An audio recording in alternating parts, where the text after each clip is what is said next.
Welcome to Meeple, uniting players around the world.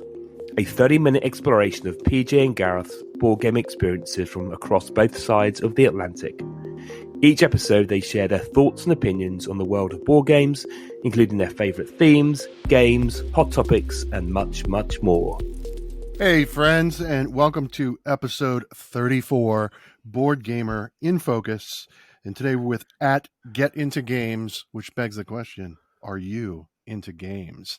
And today we're going to talk about food and drink as a recent partnership between myself and Craig with GetIntoGames. We've been doing food and drink, and so we're going to talk to him today. And as always, I'm PJ. I'm Gareth. And we are ready to begin. Craig, how are you? Thanks for being on. I'm good. Thanks for having me. Yeah, I'm good. I'm good. Having a good day. Having a enjoyable weekend, and yeah, it's all good. Now it's the end of it. I must admit, talking about food and drink, I'm thinking snacks and beers, right? Or board game themed. Well, yeah, absolutely, absolutely.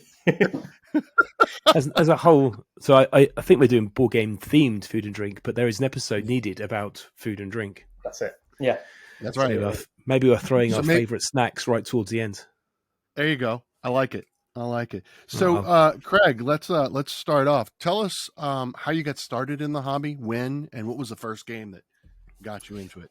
I think from my family weren't particularly, like my mum and dad side of things, weren't particularly into board games and that side of thing. My dad never had any patience for it or any of that sort of thing. And my wife's family were more well into it, and they loved their games of Monopoly, and I have no patience for any of that. The first modern step into the hobby, I think it was around 2012 or some sort of time, around that sort of time, and it was a pandemic was a birthday gift. A random birthday gift that was bought by my wife because it was more, this is co-op. We can play together. This is really interesting. This is something I've never heard of. It's like, what? Playing a game together and not trying to beat each other. This doesn't make any sense to me. Yeah, and so that kind of grew. And I did the thing that a lot of people do when they get into the hobby, I think, is just they buy a board game, they love it, and they go, oh my god, look at all the other content that's available for this one game. Let me buy all of the expansions and never ever add them. Yeah, so I think I got 3 expansions to Pandemic. I got In the Lab and On the Brink and everything, and then sort of was like, this is not necessary for this game. It works perfectly without it. Why would you do this to me? Wow, you've added a purple cube. Thanks for that. And then I think when we moved out of Surrey and we moved up into sort of Midlandsy area, and we didn't really know many people and stuff like that, so we looked for and there was a board game shop that was in Rugby, which is relatively near where we are. And they had some loads of games, and it was Carte Express I saw on the shelf. And I was like, this is a board game, but that's not a board, that's a train. There are people in the train. I want to move around in the train. I want to do that. And I think, so as far as a getting on board, no pun intended, I think Pandemic was there, but something that kept me on track. I like this. Fantastic. Fine. Was Carte Express. It really, I think that made me go, what else do board games have? And I still fell in the same trap, and I bought all the expansions to Carte Express and never play them. But I that really just propelled me into this hobby, really. That's awesome. That's awesome. So the lesson to be learned is don't buy expansions. That's what I'm hearing. You're advising me not to buy expansions. I think it's also another episode title. That's 2 episode titles we just created. Expansions you don't need.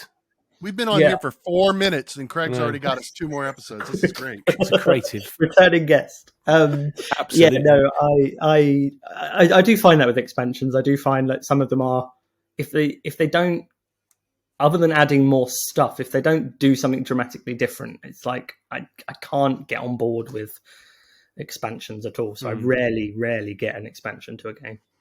I certainly think I fell down that trap when I started out. And you're saying you see the game, you see they must be good, as you say, they must be needed. Why would anyone make an expansion if you didn't need it? Yeah. And they are, as like you say, surplus to requirements. What was the last game that you added to your collection?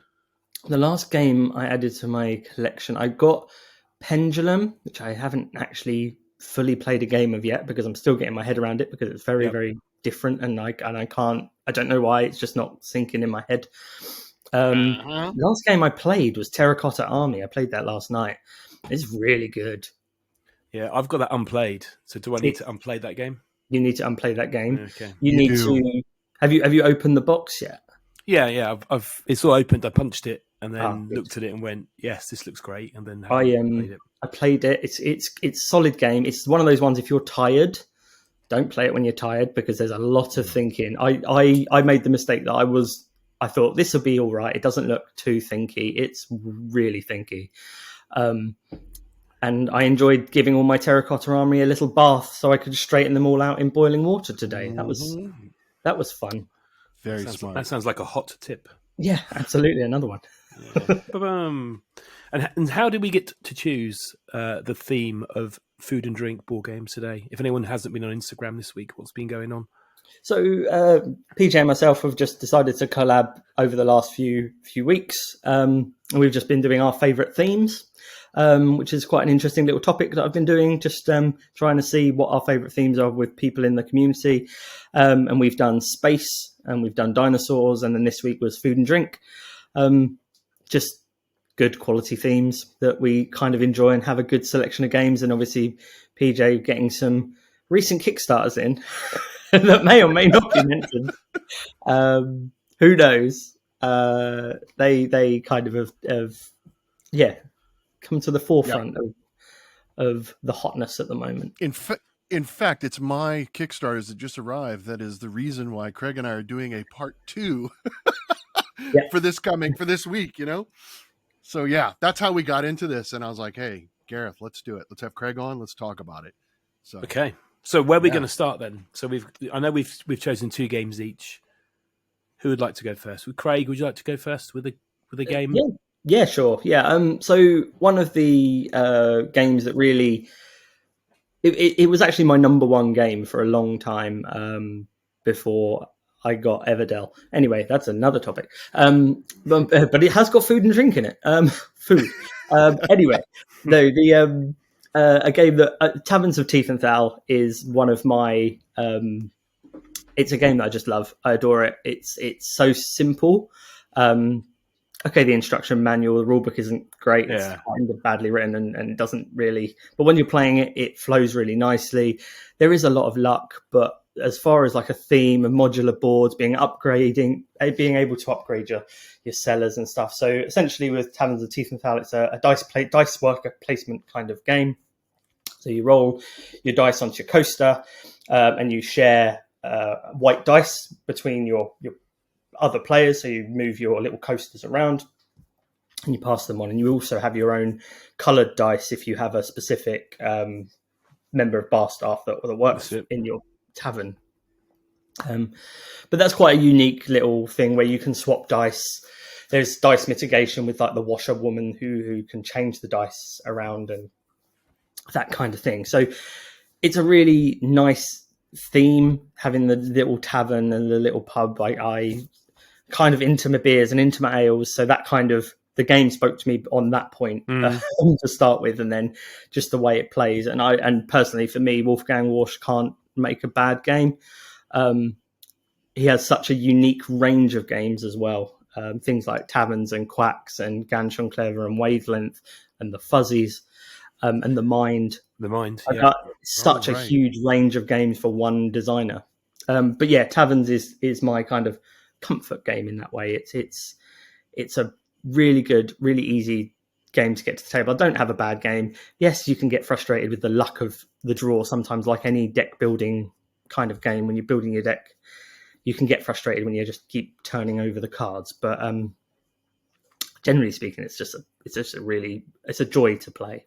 Yeah, it's a really nice midweight game, isn't it? I think it's 2 to 4 players. Yeah. I'd say, it's very satisfying dice game, and that's the artwork as well with the taverns and the bits that build out and the art on the cards. It's a fantastic, great choice. Great choice.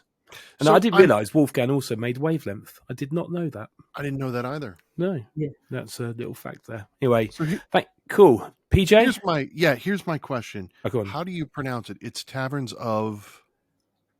I say Tiefenthal. I would say Tiefenthal. Tiefenthal. Tiefenthal. That's another episode. Just how do you pronounce some of the games? Well, it's probably board game names and board game designers' names. There's many of those that get destroyed. So, do you want me to go next? Yeah, go for it. What have you got for us? Which of So- those two games? Go for it. Yeah. So, partnering with Taverns last week was Craig's choice. My choice was the 2023 by Hot Banana Games Steam Up. So, straight up food. Everyone loves dim sum, and if they don't, well, we can't be friends. No. But to be fair, we bought this game as a late pledge at Gen Con last year, so we didn't do the Kickstarter back or anything like that. Trying to save money, but then we were just allured by the beautiful pieces and the components. The first player marker is a kind of like a squishy stress ball. That's a bow bun. All the little dim sum components are like a rubber, and they're so realistic and just incredibly cute. But it's a set collection game. We have this rondelle, and it's more like a Lazy Susan, and you can spin it. And you have cards that you can play because you can only eat from the steamers that are right in front of you, and you have to have food tokens in order to take the steamer. So you can't, like, if the steamer has 3 dim sum pieces, you have to have a food token for all 3 of them. You can't just take one piece. You have to buy the whole steamer. So you take 2 actions, and we go around the board, and we just take you take 2 actions. The actions have to be different, and you're trying to get the food token so you can pull the steamers, and you've got a player mat in front of you, and they're all asymmetrical. So, your character may prefer the seafood dim sum over the meat, vice versa. And so their scoring is always different. And every time you consume a dim sum, you put it on your player board and you score points. And it's really simple, but it is so adorable. And there's tons of replayability because there's like 16 different player characters, and it's a 1 to 5 player game. I'm staring at the box right now. So yeah, 1 to 5 players, and it's fantastic. And it is probably the cutest game that we have. I know that Gareth and I have talked about Tang Garden as being a beautiful game in our collection. Yeah, beautiful game. But Steam Up is just, all the components are cute.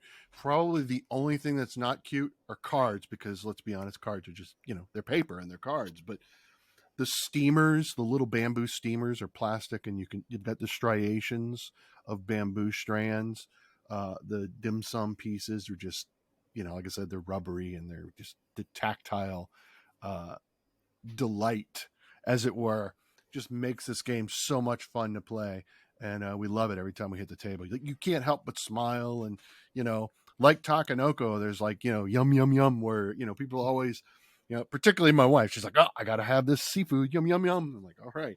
But it's just a lot of fun. It's a great game. That's really all I could say about it, because it's not a complex strategy. Unlike, what was it? Terracotta Army you were talking about, is you don't want to be tired when you're playing it. Steam Up, you could play tired. You can just have a little fun before bed, or before you go to work in the morning, or when you come home in the evening after a long day. It's a lot of fun. Real simple.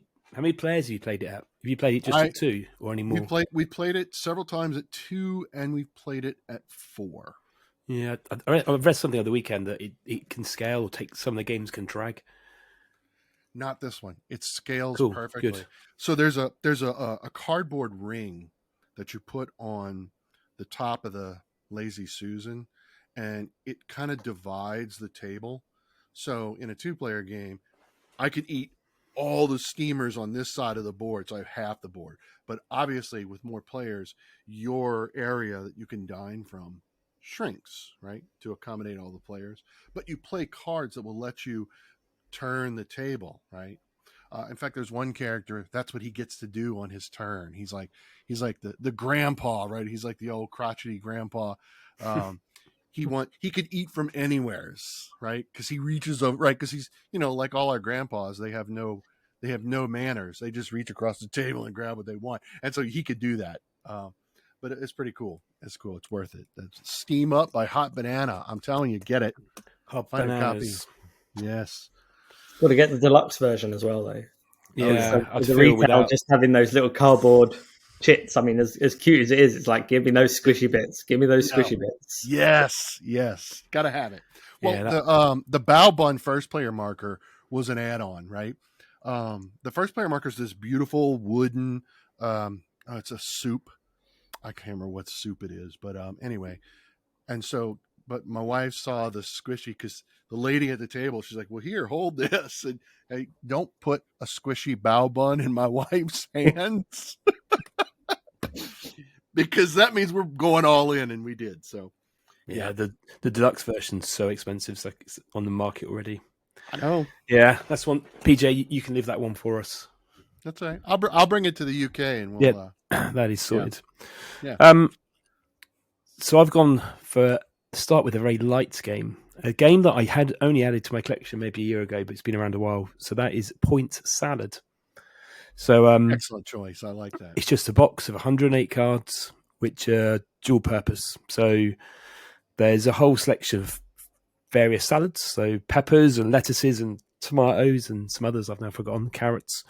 And on the other side of the card is a scoring mechanic. So it might be collect 3 carrots, get 6 points. Collect a pepper, collect a lettuce, and collect a tomato, 10 points. Or sometimes it'll make the carrot worth 5 points, but other cards versus negative. So on your turn, there's 6 cards available, or 3 point scorers, and you take 2 cards or a point scorer. It's that easy. But every single scoring card is unique. So you're kind of trying to collect sets of items and then find a way of scoring them. It's a great, I guess, end of games night filler. Plays 2 to 6 players. I think it scales all those player counts. If we are middle of we're the end of March at the moment, so that on Kickstarter is Point City, which is like a newer version, but with city building behind it. So if you're listening now, go check that out. But it's delightful. Again, the artwork and the cards are very cute. And I say played at all age groups, and a great game if you got new gamers or friends around. Perfect for a gateway into the world of card games. That is my first selection. That easy. That's great. I love it. Craig, what's up for you next?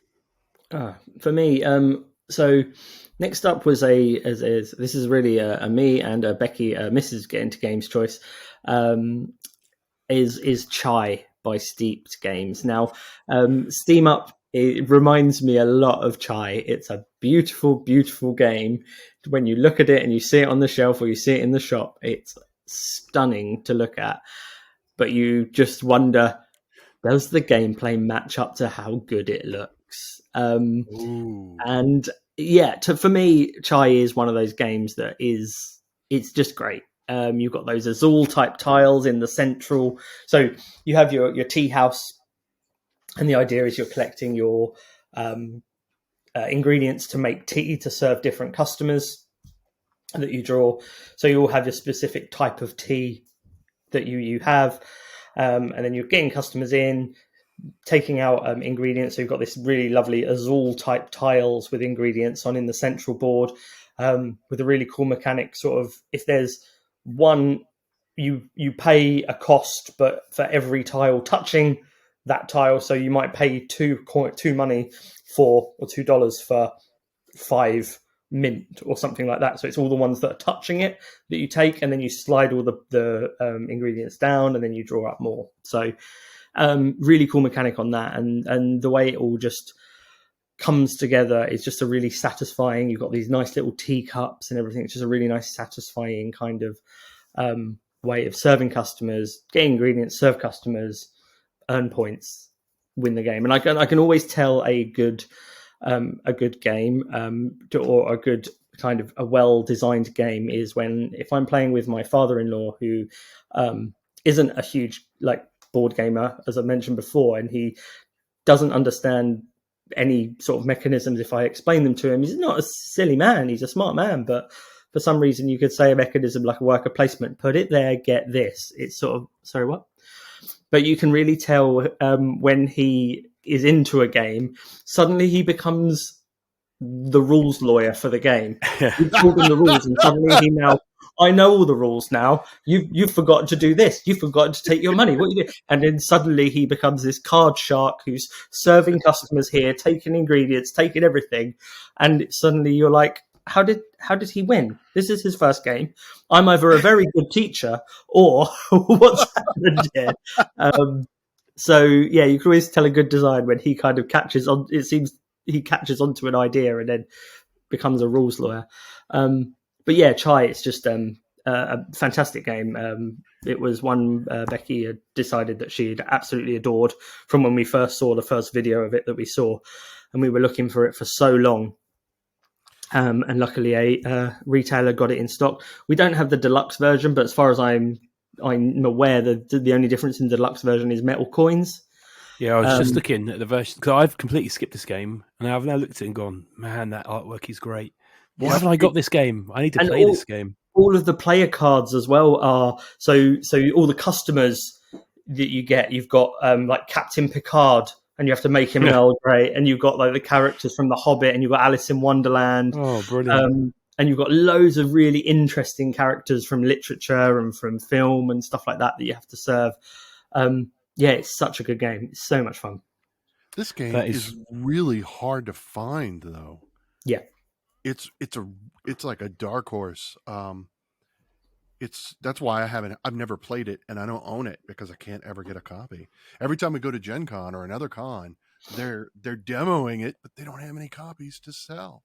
Yeah, because he's backed on Kickstarter. It's years ago now. The Tifa 2. He did. Yeah, that's 2 years ago, maybe. Yeah, it's a bit of a mess, that one, isn't it? Yep. It's all gone. And I think that's where, because our good friend Nick from Board Game Review UK's backed it all. He's gone all in with, he's gone with Chai Deluxeified, and he's gone Tifa 2. And he's still waiting for a copy to for his Kickstarter to come in.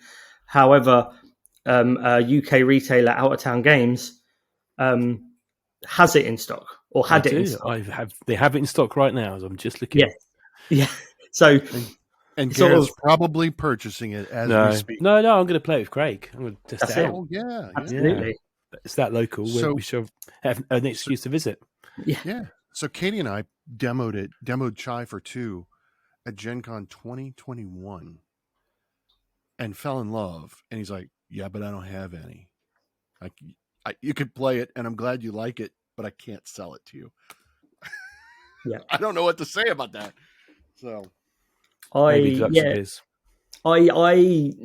we after playing Chai, and because Chai for me works really well at all those player counts. It works at 2, it works at 4, it works really well, and there's not a huge amount of downtime, which can affect some games like that. But it works so well. When we played Tifa 2, we played it at UKGE last year, and it just felt like the T version of Seven Wonders Duel.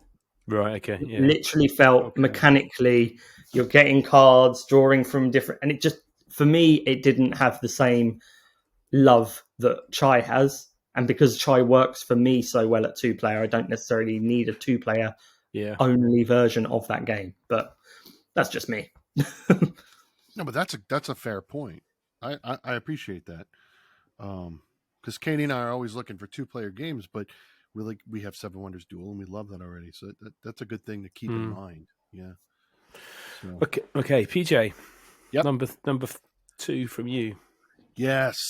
God, I'm going to try not to talk too much about this because I know we're running close on time, but oh my God, it is the brand new, out of the box, long-awaited Distilled. This game just blows me away. We played it at 2-player, we played it at 4, and we played it at 5. And it is just so good, no matter the player count.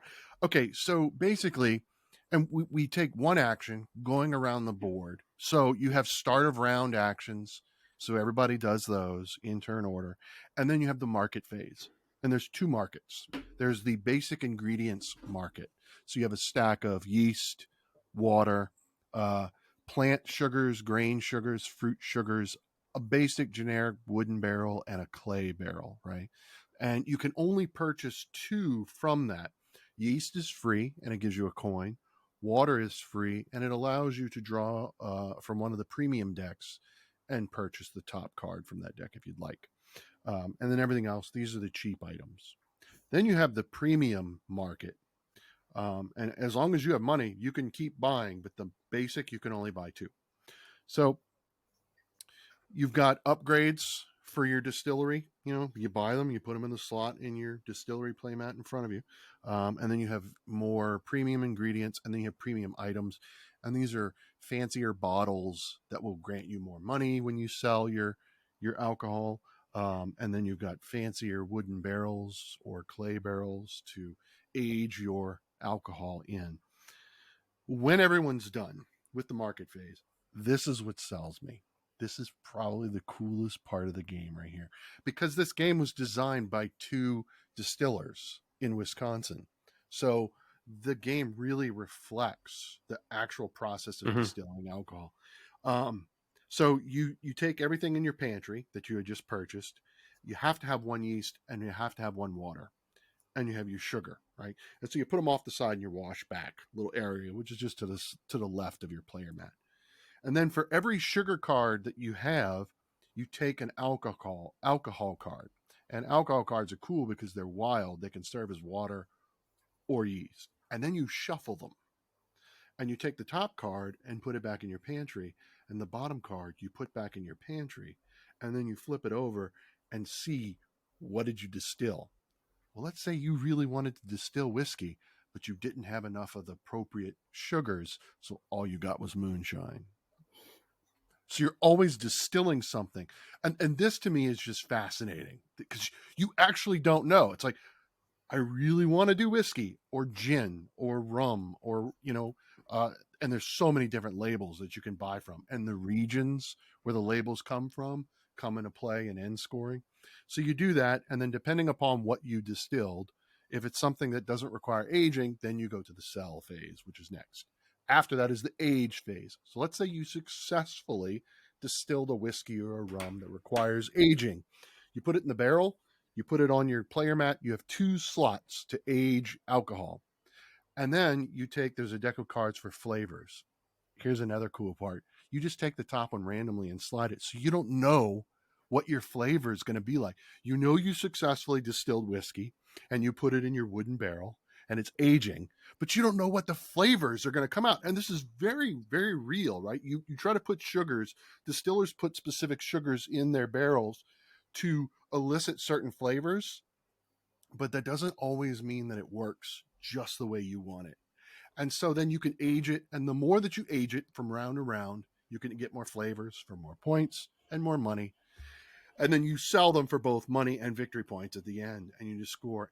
It's just so cool. It is so cool. The design is amazing. The artwork is fantastic. There are not a lot of cool, even though we got the deluxe version, there's not a lot of fancy squishy bits or anything to just, the metal coins are extremely satisfying. The heavy metal coaster for the first player marker, that's beautiful. But again, that's whatever. It's just, I can't say any more about it, and that's all I'm gonna say about it. It's getting a lot of love on the reviews I see. It's so good. Yeah, I'm just looking at it now, thinking, yeah, that does sound quite good. I can feel the love, PJ. I can feel the love. Yeah, I was not prepared. We saw this. We were like, we're going to back it because it looks great. A friend of mine from Baton Rouge who came to Gen Con last year, who flew up, he got to play a full, so Katie and I had already backed Distilled, right? He didn't even know what it was. He just signed up for the event and he went and played the whole game. So you get a full playthrough. He did a late pledge. He backed it. He didn't get the deluxe version, just the base version. And his came in a few days ago. So that's good. So the gameplay is just really good. Yep. I'm tempted. Take us home, Gareth. Yeah. Take us home. Well, so I have three more, but we've only got 1 minute left. So so I had two. I I actually chose originally 2 games, which I'm not going to talk about. One was Scoville and one was a la carte. They're out of print, but they are probably my favourite food-related games. So people look those up. If you can find a copy of Scoville, it's all about peppers. And a la carte, which is more of a kid's game where you've got little saucepans, seriously metal saucepans, and a little cooking hob, cooking food. It's brilliant. But how can I not talk about Viticulture? So one of my sort of all-time favourites. Kind of I think was the first Kickstarter properly we backed back in 2015, I think. Maybe earlier than that because there's a few revisions. 2013 was it? Yeah, 2013. So Viti worker placement. There's Viti. There's the Tuscany. There's the Essential Edition. That's the version you need to get with, I guess, the learnings from. You're making wine, right?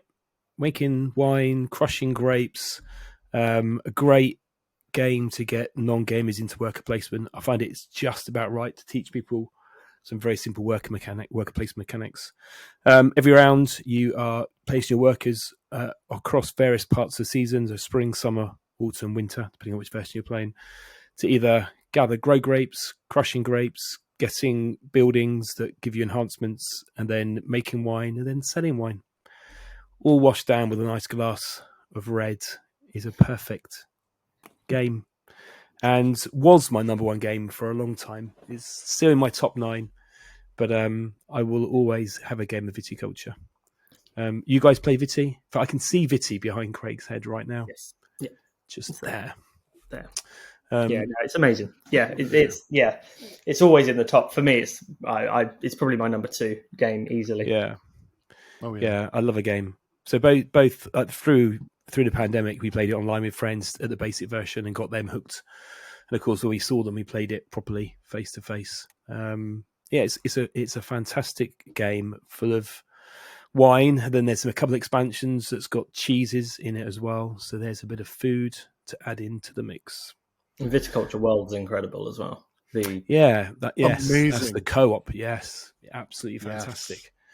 Good point. I forgot about that edition there as well. So check it out, that Viticulture. And that is 6 food-related games and drink, particularly Distilled. Sounds like there's a lot of drink. Yep. Are there any rules, PJ, that you have to drink with it? Is it encouraging people to drink? I mean, maybe. I saw shot glasses came with one of the Kickstarter. And we did. We got shot glasses. Yeah. It also came with like coasters for you to use. It's cool. So I have to ask you this question, Gareth, because we didn't talk about it last week, and we need to mention it tonight.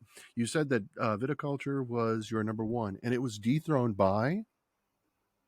Yet to be disclosed. We got to do a rundown. I can't ruin that surprise. Of course you can. We mention it in every show, and we need to mention it. No, I'm not sure that would be my number 1. There is one other food related game because there is a cook in the expansion. So there we go. Obsession. How could I miss it? Yeah. I set that up for you, and you just let it fall. Yeah, I missed it. Craig picked it up. I like it. There is a cook in the expansion, and there's plenty of rooms I expect that I'm not thinking of now that have got. If only we had recorded a video and we could see PJ, and he's in his Obsession t-shirt as well. That is an amazing t-shirt. It's an amazing t-shirt. It's very colourful. I'll take a screenshot of that. Okay. Well, Craig, thank you for joining us. I have a feeling that you'll be back as a regular feature. I've also got Kickstarters that don't work. Bad experiences with Kickstarters is another episode we could talk. I could talk about quite a few learnings and watch outs of when or when not to back a Kickstarter. Or sometimes you regret it. Distilled and Chai sound like ones I should have backed. Right. But fortunately, friends have got them, but one of them's overseas. It's a bit far to get to. So the tally is that Craig has equipped us with 5 different episodes, 5 different topics. I've got 3 at least, but yeah. 3. Okay. Yeah. Okay. Craig is working hard tonight and earning his pay. And I know someone in the UK who has Distilled, so we could do that as perfect. Well. We're sorted then. Okay, well, thank you for joining us again, Craig. It's been great chatting to you. I've loved the theme of food and drink. And everyone keep an eye on Craig's Instagram page for more theme-related content. Thank you. Cheers. Thanks. See you all soon. See ya. Bye. Thanks, everyone, for listening. Please subscribe. And as always, we love to hear your thoughts and ideas. So make sure to leave those in the comments. And don't forget, you can also chat with us both on Instagram @Meeple to Meeple.